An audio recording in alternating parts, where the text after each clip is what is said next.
त्यातील तीन त्यातील 3,000 महिलांचं पीसीओएस रिव्हर्स केलंय, त्यांचं पिरियड्स रेग्युलर केलेत, diabetes, fat loss, skin issues ह्यामध्ये मी त्यांना हेल्प केलंय. कारण महिलांना नॅचरली हील करून त्यांना त्याबद्दल नॉलेज द्यावे ह्या गोष्टीवरती मी काम करते आणि हेच माझे मिशन आहे. मला स्वतःला सुद्धा थायरॉइड होता, माझे केस गळत होते, चेहऱ्यावरती खूप पिंपल्स होते. परंतु मी माझी लाईफस्टाईल आणि सकारात्मक विचारांमध्ये बदल करून माझ्या ह्या सगळ्या प्रॉब्लेम्स वरती मी कव्हर केलं.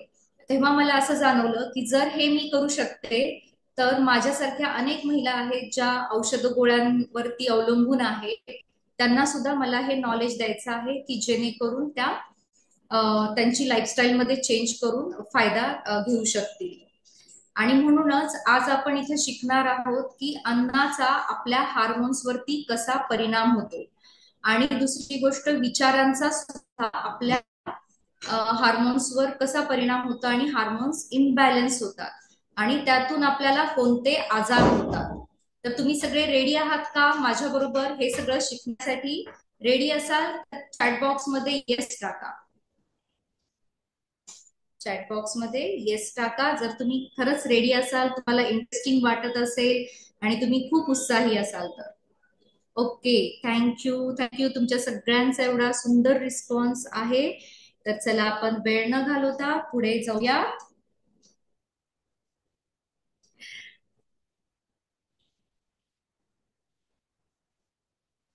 ठीक आहे.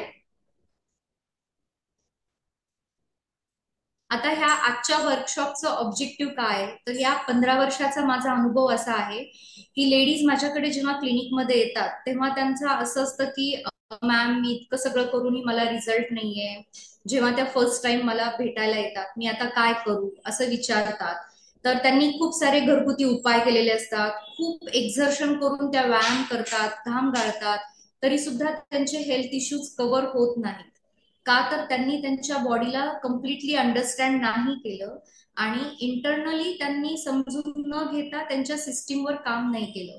म्हणून फक्त कुठेतरी आपण इन्स्टाला वेगवेगळ्या लोकांचं ऐकतो आणि डेली वेगळं वेगळं काहीतरी ट्रायल करत राहतात. तर हे आहे की आपल्या शरीराला नीट न जाणून घेतल्यामुळे, त्याचं प्रॉपर नॉलेज न घेतल्यामुळे त्याचे नुकसान असे होतात. तर आपल्याला आज पूर्ण शरीराला जाणून घ्यायचंय आणि आहार कसा औषधासारखा काम करतो हे आपल्याला जाणून घ्यायचंय.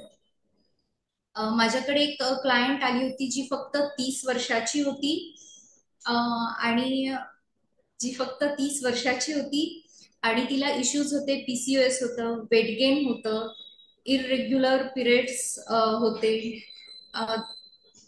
इरेग्युलर पिरियड्स होते तिला.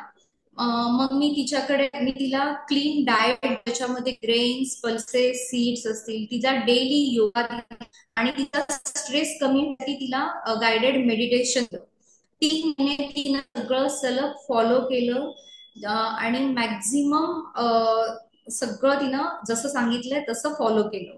तर तिचं 3 महिन्यामध्ये 6 किलो वजन कमी झालं आणि तिचे पिरियड्स पण रेग्युलर आले, मूड स्विंग होणे वगैरे पण रेग्युलर झालं, एनर्जी तिची चांगली राहायला मदत झाली आणि तिचा पीसीओएस रिव्हर्स झाला. बघा, तर हे सगळं ती लेडी करू शकते, तर तुम्ही का नाही करू शकत? तुमचे जे हेल्थ इश्यूज आहेत त्याच्यावरती तुम्ही सुद्धा काम करू शकता. ठीक आहे. आणखीन एक मी इथे शेअर करते, त्यामुळे तुम्हाला मोटिवेशन मिळेल की सातत्याने जर तुम्ही एखादी गोष्ट केली तर त्याचा तुम्हाला ह्या लेडीला इरेग्युलर पिरियड्स होते पीसीओएस मुळे आणि वेट गेन वगैरे बाकी प्रॉब्लेम्स होते. तर तिनं तिची लाईफस्टाईल चेंज केली, डाएट फॉलो केला आणि तिला एका महिन्यामध्येच पिरियड्स रेग्युलर यायला चालू झाले, विदाउट मेडिकेशन, एकही औषध न खाता. पूर्वी ती खूप औषधं खायची पिरियड्स येण्यासाठी, पण नंतर ज्या वेळेला तिनं लाईफस्टाईल मध्ये बदल केले त्यावेळेला तिला औषधा विना ती पूर्णपणे बरी झाली.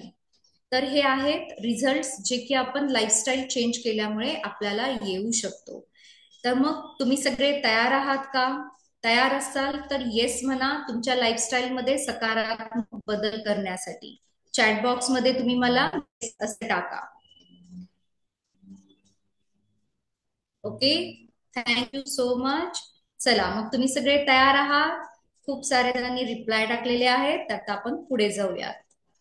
मग आजचा आपला मेन ऑब्जेक्टिव्ह काय आहे, तर आपल्याला 3 गोष्टींवरती काम करायचंय. पहिला आहे मेंटल, दुसरा आहे फिजिकल आणि तिसरा आहे emotional health. Mental health, physical health आणि इमोशनल हेल्थ, ह्या 3 पिलर्सवर आपल्याला काम करायचंय, जेणेकरून आपली लाईफस्टाईल सुधारेल, स्ट्रेस मॅनेज होईल, प्रॉपर न्यूट्रिशन आणि मेडिटेशन करू. ठीक आहे.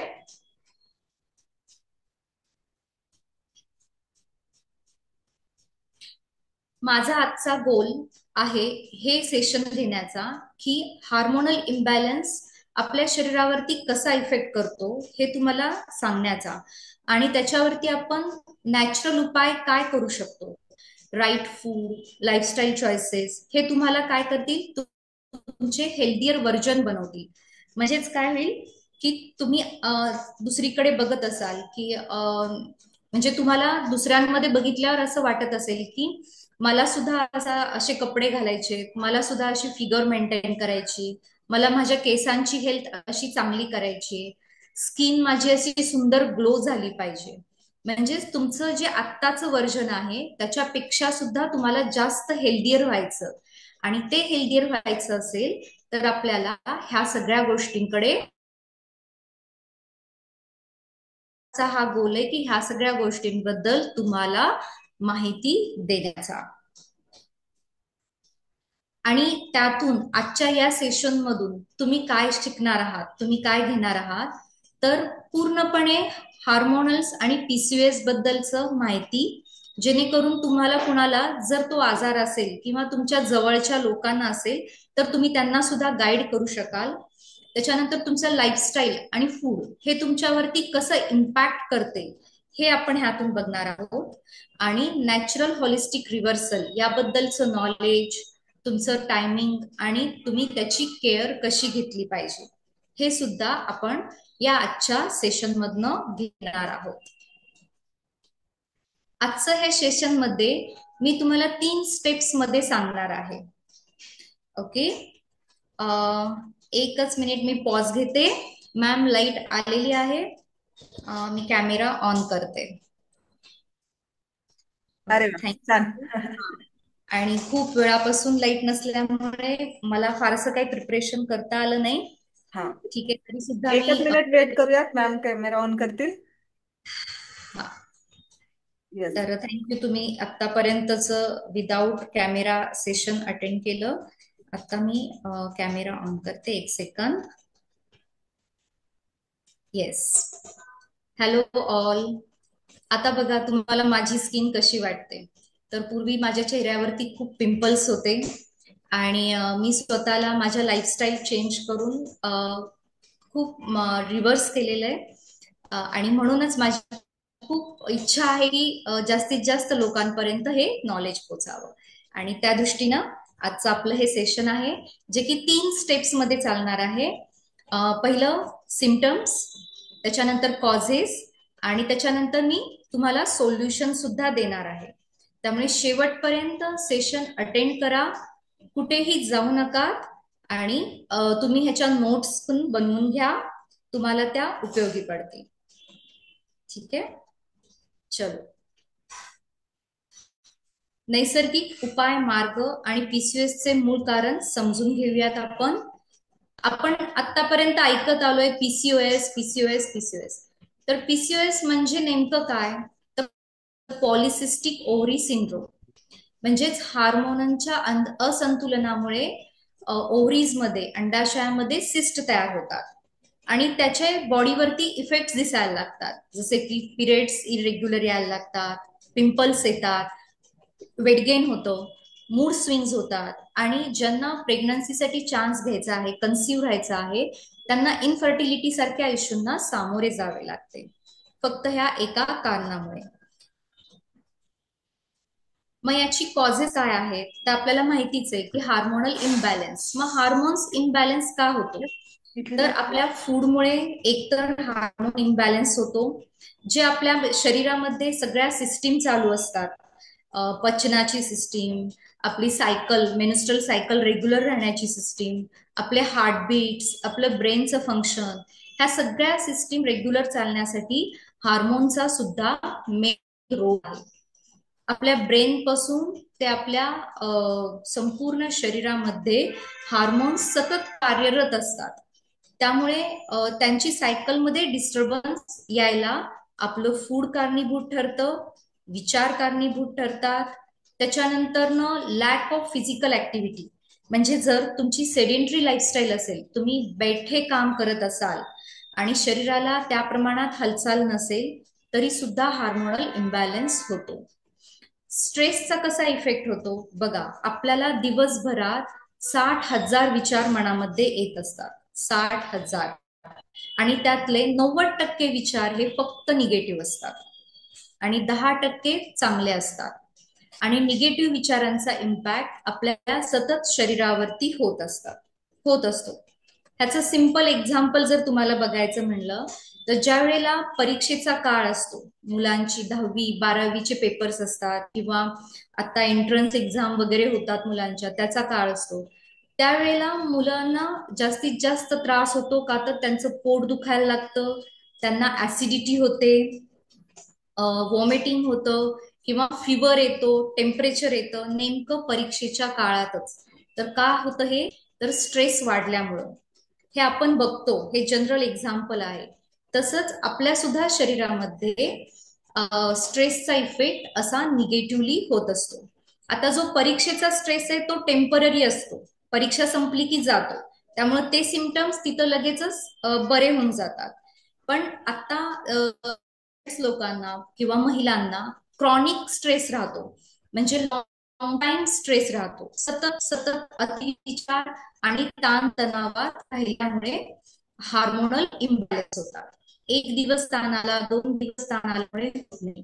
तर क्रॉनिक स्ट्रेस कोणता आहे त्याच्यावरती मुळापासून काम केलं पाहिजे आणि तो स्ट्रेस कमी करून आपल्याला हार्मोन्स बॅलन्स करायला मदत होते. त्यानंतर फूड. पण आजकाल बघतो की इन्स्टंट फूड किंवा जंक फूड ह्याचं प्रमाण खूप वाढलेलं आहे. पॅकेट फूड, आणि पॅकेटमध्ये काही पण प्रिझर्वेटिव्ह असतात, कलर्स असतात, टेस्ट मेकर असतात, की ज्यामुळे तुम्हाला पोट भरल्याचं समाधानच येत नाही, सॅटिस्फॅक्टरी फील होत नाही आणि त्यामुळे तुम्ही सतत खात राहता. किंवा अडीच चपाती खातो, रोटी खातो, की आपल्याला पिझ्झा जो की जाड असतो आणि खूप मोठा असतो.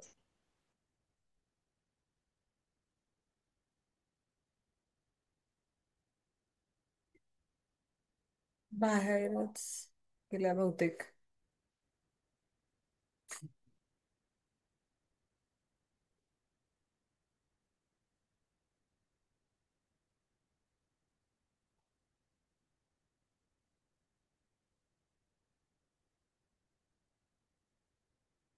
येस, तुम्ही दिसताय आता पण स्क्रीन. हा. येस.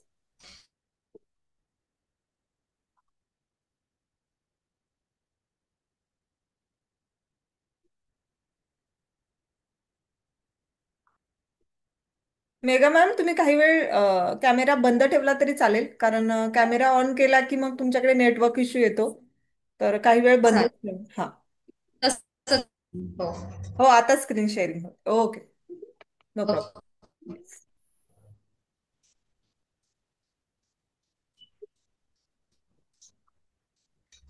त्यामुळे जंक फूड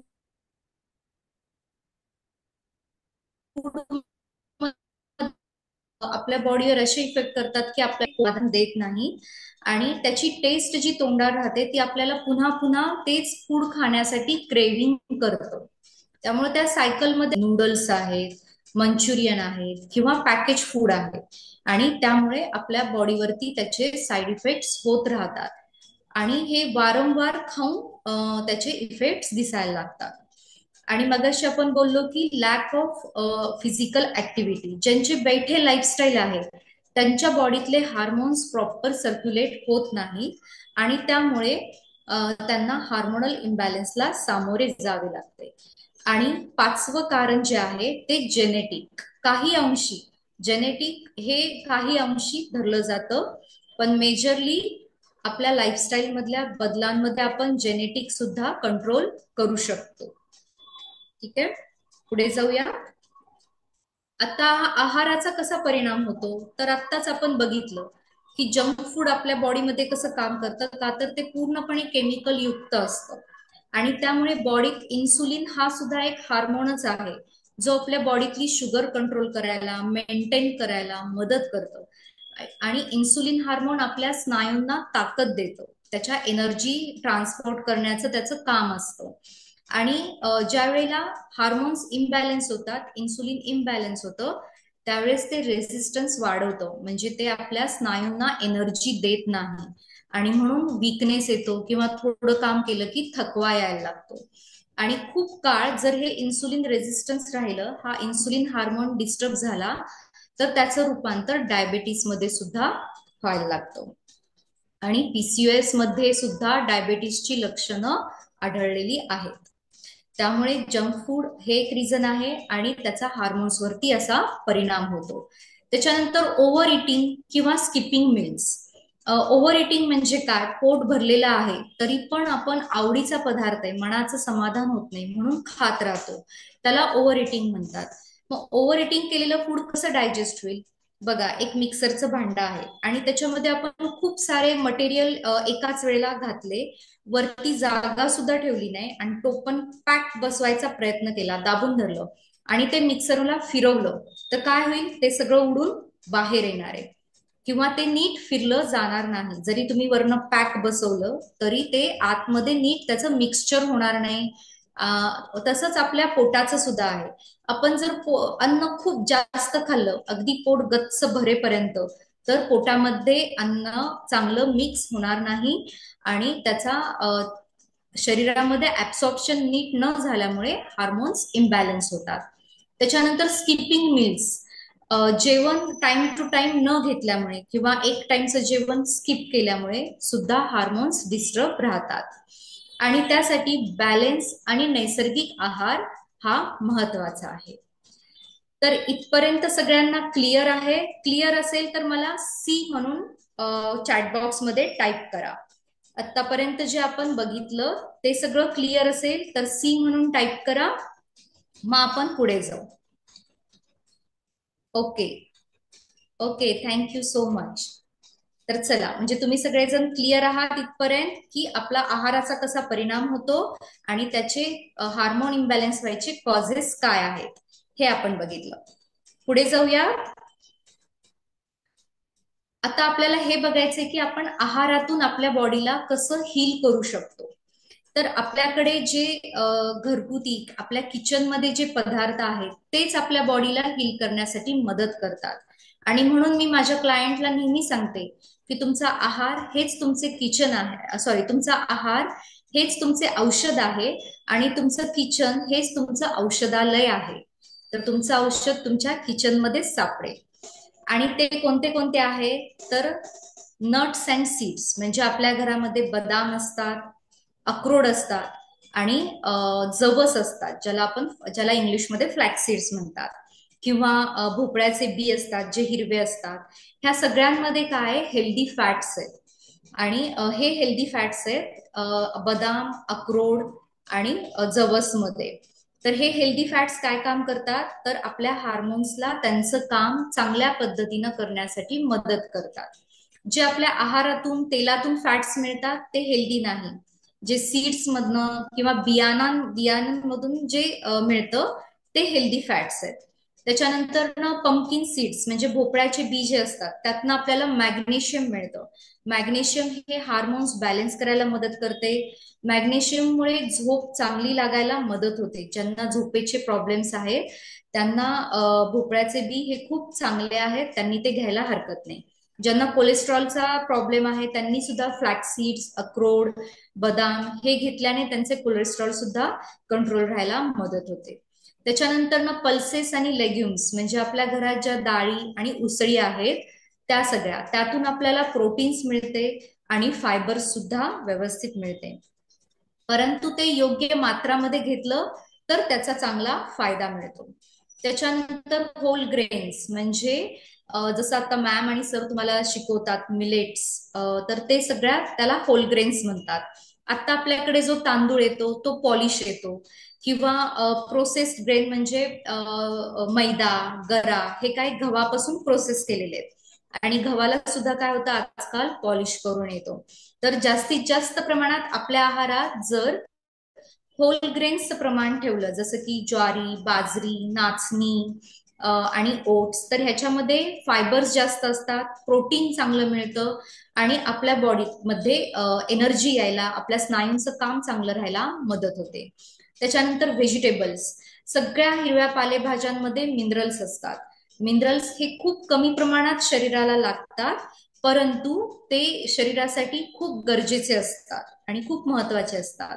आणि आपण भाज्याच अवॉइड करतो, त्यामुळे ते थोड्या प्रमाणात सुद्धा आपल्याला मिळत नाही. तर सगळ्या प्रकारच्या पालेभाज्यांमध्ये मिनरल्स असतात, अँटीऑक्सिडंट्स असतात जे बॉडीला हील करायला मदत करतात. त्याच्यानंतर सगळे फळभाज्या आहेत, बीट आहे, गाजर आहे, दोडका आहे, तोंडली आहे. जेवढं तुम्ही लोकल भाजी घ्याल, जेवढी सीझनल भाजी घ्याल, तेवढी ती कमी फवारणी केलेली आणि चांगली असेल. तुम्ही जर कुठल्या एक्झॉटिक भाज्या घ्यायला जाताल की बाबा ह्याच्यामध्ये प्रोटीन जास्त आहे, फायबर जास्त आहे म्हणून ब्रोकोली, तर ते आपल्याकडे पिकत नाही. आणि पिकत असलं तरी त्याला आर्टिफिशियल तसं वातावरण तयार करून त्याला पिकवलेलं असतं, त्यामुळे त्याच्यावरती केमिकल्सचा मारा जास्त असतो. त्यामुळे आपलं इंडियन फूड, त्यात पण आपण ज्या भागात राहतो त्या भागात सगळ्यात जास्त काय पिकतं ते जास्त आपल्या शरीराला उपयोगी आहे. ठीक आहे. त्याच्यानंतर फ्रुट्सच्या बाबतीत सुद्धा तेच आहे, सीझनल फ्रुट्स, त्यामुळे आपल्याला फ्रुट्स याप्रमाणे घ्यायचे आहेत. त्यानंतर आपल्या किचन मध्ये जे स्पायसेस आहेत, जसं की हळद, दालचिनी, आले, जे गरम मसाले आहेत, हे आपल्या बॉडीवरती कसा इफेक्ट करते, तर आपल्या शरीरातली जी सूज आहे, हार्मोनल इम्बॅलन्स आहे, तर तो बॅलन्स करायला मदत करते. आता आपण लहानपणापासून ऐकतो की सर्दी खोकला झाला असेल तर हळदीचं दूध घ्या किंवा हळदीच्या पाण्याने गुळण्या करा. तर ह्या ज्या हे मेडिसिनल प्रॉपर्टी असलेलेच आपल्या किचन मधले सगळे पदार्थ आहेत. जसं की जिरे जिरे ब्लड प्रेशरला कंट्रोल ठेवतं आणि जिरे हे ॲपेटायझर म्हणून काम करतं. म्हणून आपण आपल्या फोडणीमध्ये मोहरी आणि जिरे कायम टाकतो, म्हणजे त्याने भूक वाढते. जेवल्यानंतर आपण बडीशोप खातो, म्हणजे त्यांना आपलं डायजेशन सुधार. बघा, लोक आले पाक करून खायचे, तर तो आल्याचा इफेक्ट आहे की डायजेशन सुधारतं आणि शरीरात जे इन्फेक्शन आहे, इन्फ्लमेशन आहे, ते कमी करायला मदत करतं. तर हे सगळे आपल्या किचन मधलेच मेडिसिन आहेत आणि हे आपला आहार हेच आपलं औषध आहे. तर याचा जास्तीत जास्त तुम्ही वापर करून तुमचे आजार बरे करू शकता एका प्रॉपर गायडन्स खाली. क्लिअर? इथपर्यंत क्लिअर असेल तर मला सी म्हणून टाका. क्वेश्चन आन्सर तुमचे आपण सेशन संपल्यावर घेऊया. चॅट बॉक्स मध्ये मला सी टाका. Thank you so much. पुढे जाऊयात. तर आता हा पार्ट झाला आपला आहाराचा. तर आहारानंतर येतो व्यायाम. व्यायाम सुद्धा आपण केला पाहिजे. कमीत कमी 35 मिनिटं तरी डेली व्यायाम केला पाहिजे. मग तो तुमचा कोणताही असू दे, रनिंग असू दे, हे आपल्या शरीराला हार्मोन्स बॅलन्स राहायला मदत करतात. योगासनामध्ये तुम्ही डेली सूर्यनमस्कार केले तर तुम्हाला जास्त फायदा मिळेल, कारण सूर्यनमस्कारामध्ये 11 पोजेस आहेत आणि ते तुमच्या शरीराला सगळ्या बाजूने व्यायाम मिळायला मदत होते. तर सूर्यनमस्कार 12 सूर्यनमस्कार आहेत टोटल. तुम्हाला जर 12 करणे शक्य नसेल तर कमीत कमी 6 करा, आणि 6 सुद्धा शक्य नसेल तर 3 तरी करायला चालू करा. डेली कमीत कमी 3 सूर्यनमस्कार करायला चालू करा.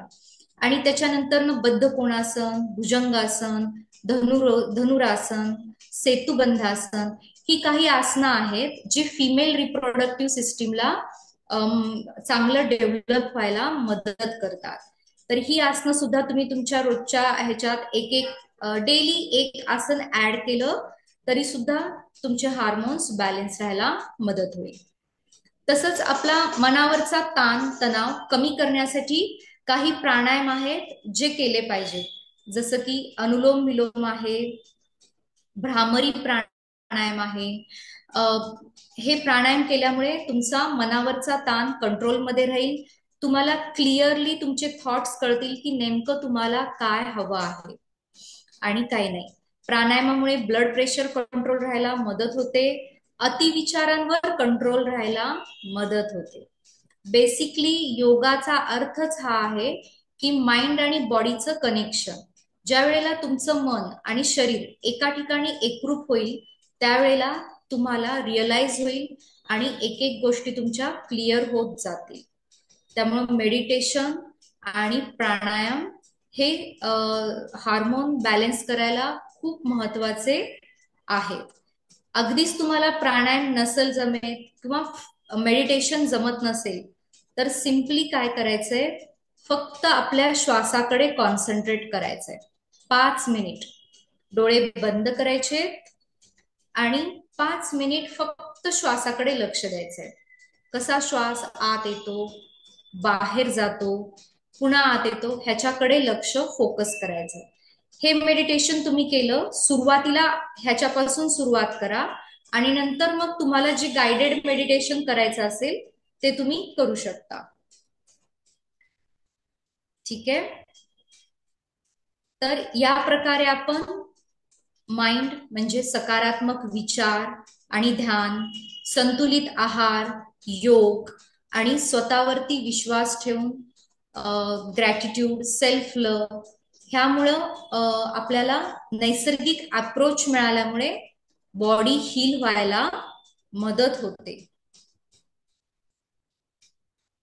तर आजचा फायनल थॉट एवढाच आहे की तुमची बॉडी तुम्ही स्वतः हील करू शकता, फक्त तुम्ही तुमच्या बॉडीला समजून घ्या. तर आपण हे लक्षात घेऊया ह्यावरनं की आपल्या बॉडीमध्ये ती सिस्टीम आहे की आपल्या बॉडीला हील आतून होऊ शकते आणि body can heal it self. आपल्याला फक्त आपल्या बॉडीला समजून घ्यायचंय आणि त्यासाठी तुम्हाला गरज आहे प्रॉपर गायडन्सची. प्रॉपर गायडन्स मिळण्यासाठी तुम्ही योग्य व्यक्ती निवडा आणि त्याच्याकडून तुम्ही त्याबद्दल प्रॉपर गायडन्स घ्या. त्यामधला जो तज्ञ आहे त्यातून गायडन्स घ्या आणि तुमच्या PCOS ला रिव्हर्स करा. Okay, thank you so much.